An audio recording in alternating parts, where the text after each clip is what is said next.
Welcome to Man United News, where I will bring you all the build-up and reaction from every United match.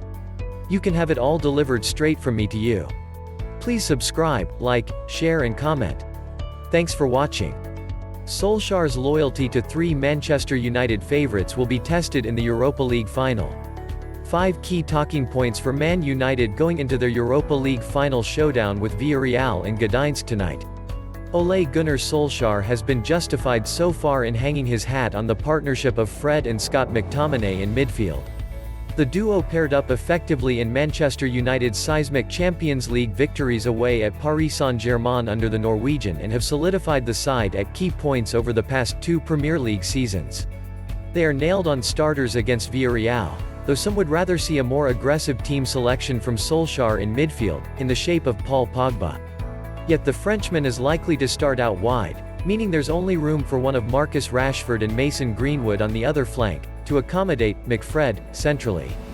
A potential issue with that is how United looked far more dangerous in their recent 4-2 defeat to Liverpool when both Rashford and Greenwood were on the pitch.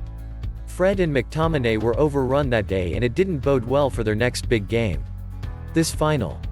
The pair are valued for their energy, industry, and ability to protect their back four. So they must start the game quickly and prevent Villarreal from gaining ground through midfield, giving the rookie Axel Tuansby, likely to start at centre-back, some early security. At the same time, they must play progressively enough to link the defence and attack. There's plenty of pressure on them. So, who's it to be, Mr. Solskjaer? Which Mancunian Academy graduate gets the nod for this major final and who will get the disappointing news of a substitute's role? The form book ought to give the United boss only one answer. Rashford has scored just once in his previous 9 appearances, while Greenwood has hit a real purple patch lately, scoring 8 in 13 but also looking generally far more dangerous. It also goes without saying that Greenwood is the far more natural pick on the right flank, not only for his ability to cut inside and shoot with that lethal left foot but also because it allows Pogba to play in his more suited role on the left. Pogba was so effective in previous Europa League knockout ties against AC Milan and Roma in that position. United's attack looks to have better balance this way, with Bruno Fernandes and Edinson Cavani completing the front four. The Rashford or Greenwood dilemma is the only genuine debate really for Solskjaer when picking his team in Gdansk tonight.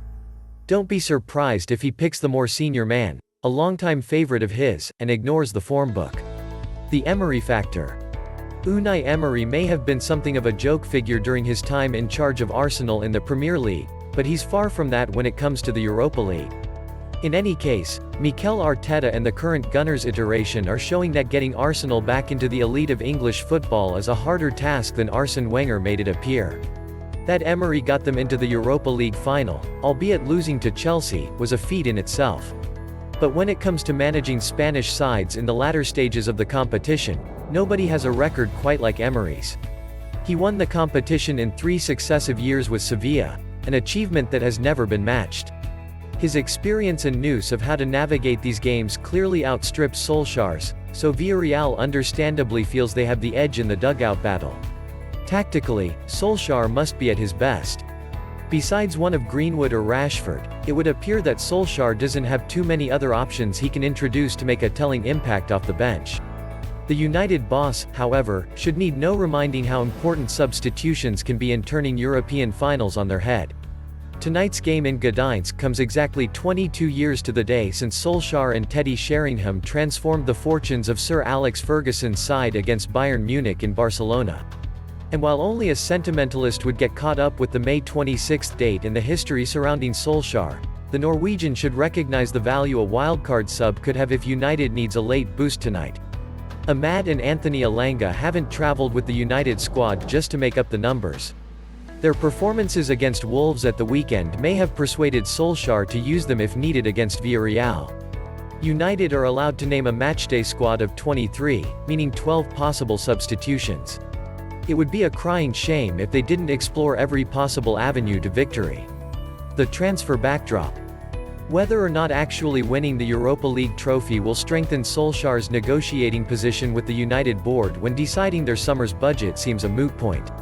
Although one argument says another year without silverware would emphasize the need to invest, the flip side is the credit Solskjaer would get for lifting the cup. Either way, the Glazers cannot use winning the trophy as a tool to pacify United's fanbase, and the program of investment must continue apace. But if United's possible weak points in central defense, without Maguire, and defensive midfield are exposed in a defeat, the club must act decisively in the summer window that follows.